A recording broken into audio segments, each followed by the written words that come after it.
don't have an hour, Yeah. but let's discuss the frustrations of a colourist. Okay. Okay, you go first. Frustrations of colourists. Okay, 1 second. Let me just roll out the. No, I think the biggest frustration for colourists is what clients expect from them. Yeah. They expect you to be Harry Potter Yeah. and get your wand out, ping, get that colour, wanting quite a lot from you. Yeah, absolutely. Yeah, so it's like, oh, hi, I've got jet black Rapunzel length hair and I've been colouring it for 10 years. So what's that? It's about And I client want to be expectations. crystal blonde. Yeah. I completely agree.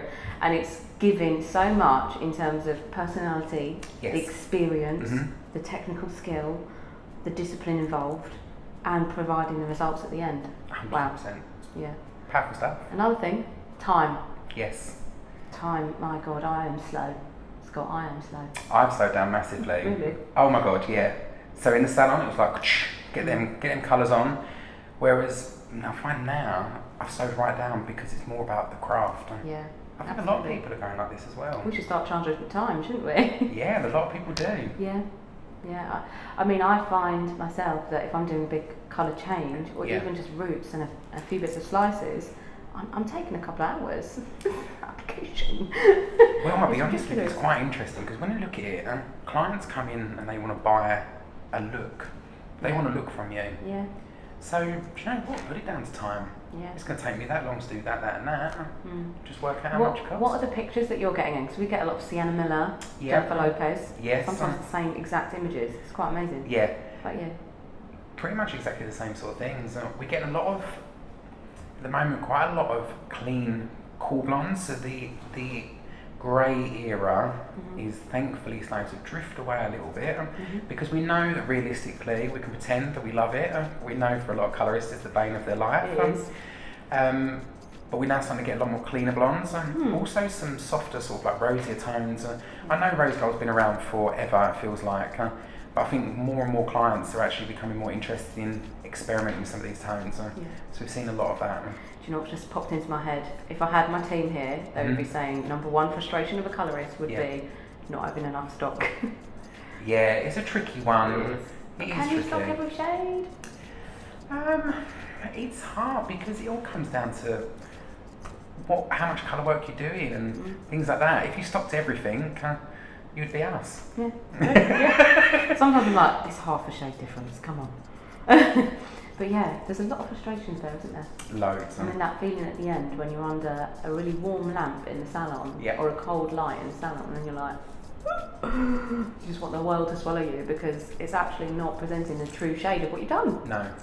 I always find a lot of the old wives' towels or put a colour chart over the top of their head or take them outside the front of the shop has got so much truth to it. Yeah, so much. Joe, get them in natural light. You can see it, look fabulous, and that's when you can give them some sweet talking. Okay.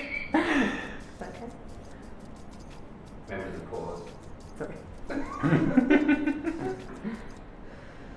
I never know how long you want us to talk for. About 10 minutes. Another 10, yeah? It's been about 5 minutes. Okay. I basically just want you guys and your personalities and that. Because it's great just listening to you. Because when the camera's not rolling, you're basically both having a laugh. But as soon as the camera is rolling, a bit more serious. It's pretty much just kind of trying to capture that. Because at the end of the day, if you end up slagging someone off from that or something like that, I'll just cut it out. Yeah. Well, I have to try to remember myself because my old Essex vibes come out and it's not very well a corporate, but take that. Yeah, I know it. I don't work well at the moment. Yeah. What other frustrations have we got?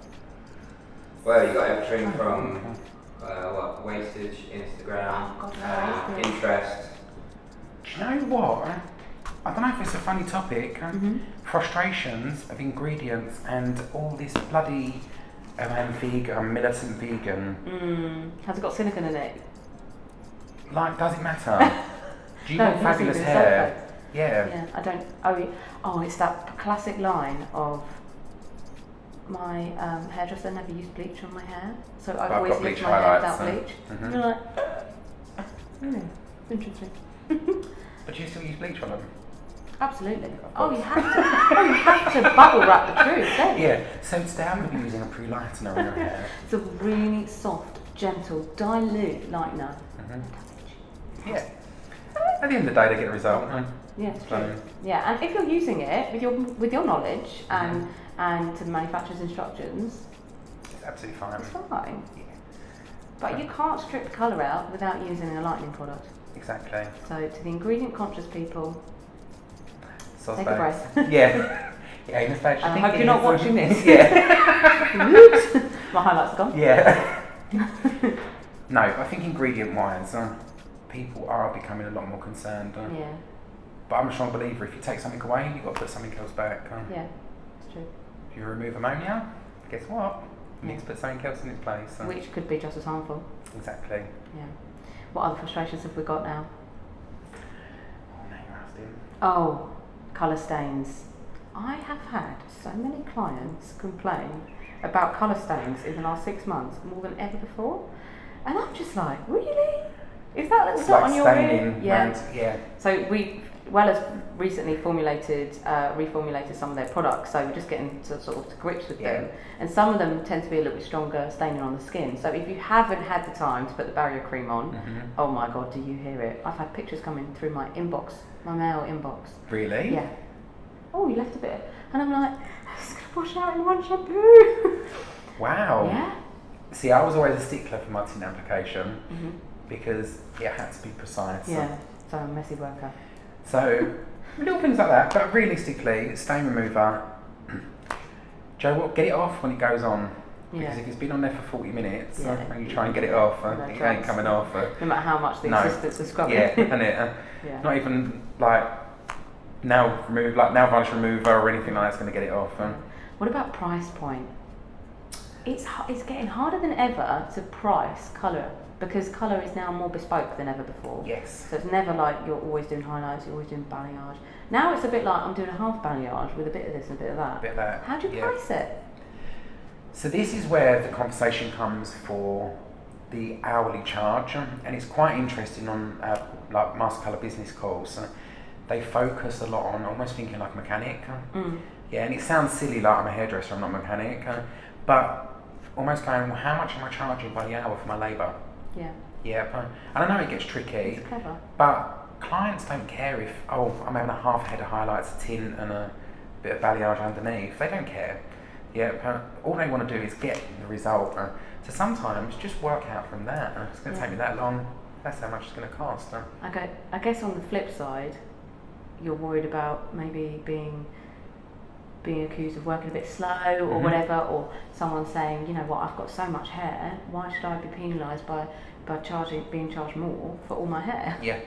Well, it is all your hair takes more product. Exactly. It takes a lot longer to get through. Conversations we have, but there's a few salons out there that do now, aren't they?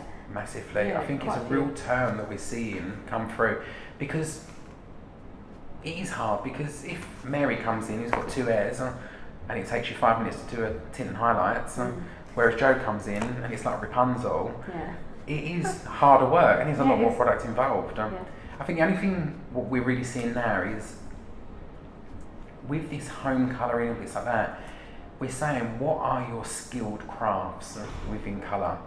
So a root tint, you've got to be skilled at doing a root tint, but realistically, how many people can do a root tint? Yeah, quite a lot. Loads of people. Yep. How many people can do a really good balayage? Not an awful lot. No, because it's something that's still a massive struggle.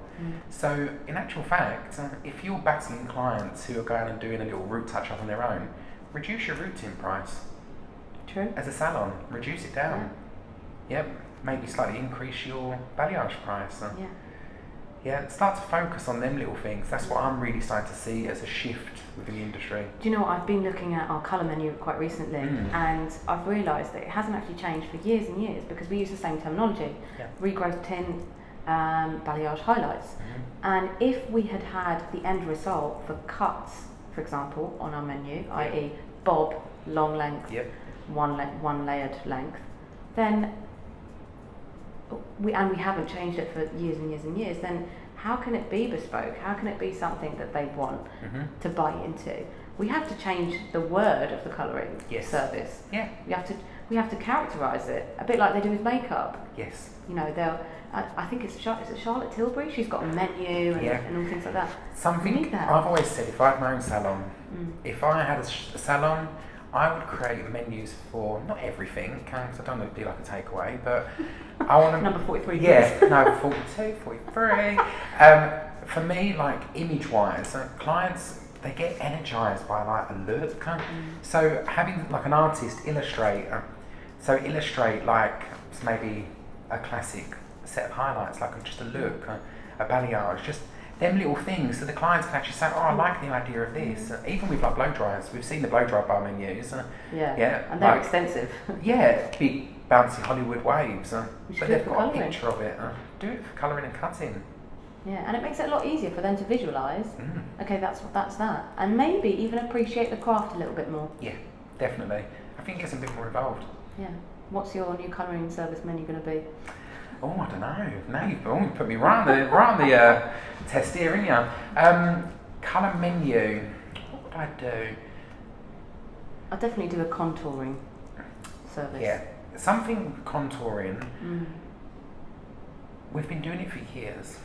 We've just named it something new. We have, yeah. But I think it would be really nice to put this more into practice in salon. Yeah. Because something as simple as face framing, with either something a little bit of a highlighter, maybe something that suits the skin tone, makes such a dramatic change.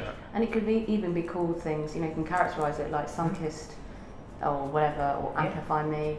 God, we're giving away a lot of ideas. We should start charging, Scott. Yeah, I know, innit? This is a consultancy fee. I'm going to stop it there. So thank you so much. It's been really insightful.